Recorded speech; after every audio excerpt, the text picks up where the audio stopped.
Serie B-Win. Tutti i colori della passione. Turno infrasettimanale per la 13ª giornata della Serie B-Win. In questo martedì 1 novembre il lunch match è quello dell'Euganeo tra Padova e Livorno. Si gioca dunque alle 12:30, ma c'è tanto pubblico all'Euganeo per la sfida tra il Padova di Dal Canto a quota 23 punti in classifica e il Livorno di Walter Novallino a quota 16 a -2 dalla zona playoff. Un minuto di silenzio in ricordo di Giulio Campanati, presidente AIA dal 72 al 90. Comincia la sfida ed è subito Padova con la velocità da parte di Lazarevic che si insinua sulla fascia sinistra, vuole la palla al centro, c'è la chiusura ottima da parte di Bardi, grande protagonista di questo primo tempo. Agnello Cutolo direttamente su calcio di punizione, ancora Bardi a sventare la minaccia patavina.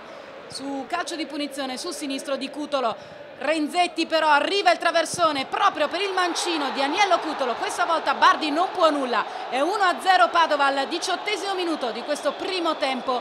La squadra di Dal Canto passa in vantaggio, esplode l'Euganeo, rivediamo traversone di Renzetti, salta fuori tempo Salviato e allora Cutolo senza neanche stoppare il pallone al volo di sinistro beffa Bardi, è 1-0 per il Padova. Prova subito la reazione il Livorno e si affida a Dionisi, ancora un suo dribbling, prova il sinistro, Perin si oppone, Paulinho sbaglia da 2 passi, un tap-in facile, poteva essere il punto del pareggio per il Livorno. Arriva allora un altro tentativo da corner, ancora Paulinho, questa volta trattiene a terra il pallone Perin. L'ex portiere della Primavera del Genoa, contropiede del Padova, Ruopolo dentro per Lazarevic, si fa chiudere ancora una volta lo specchio da Bardi, termina 1-0 il primo tempo in favore del Padova.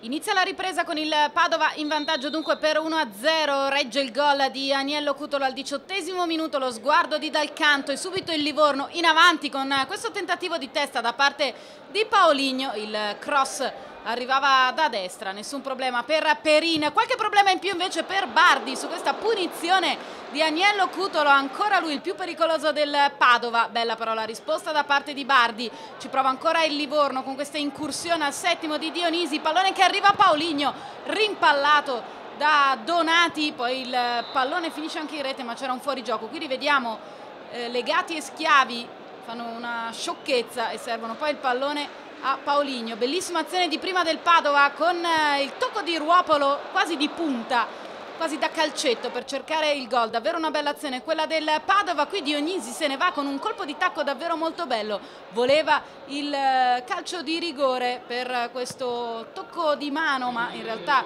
è più coscia di Schiavi. E allora Livorno che prova disperatamente il pareggio, ci prova con Piccolo, il suo sinistro però va altissimo sopra la traversa. Siamo nei minuti finali, poche le emozioni ma si scatena una mezza rissa per questo colpo da parte di Ruopolo su Schiattarella. Arriva anche l'arbitro a sedare un po' gli entusiasmi, in questo caso negativi, da parte dei giocatori in campo. Come detto, poche le emozioni, rissa nel finale con 2 ammoniti per Ticone e Ruopolo. Manca un secondo alla fine, il pallone era proprio per il Livorno, non permette il tiro in porta a Rampi, il direttore di gara. Si innervosisce il Livorno, gioisce invece il Padova che va a quota 26 in classifica.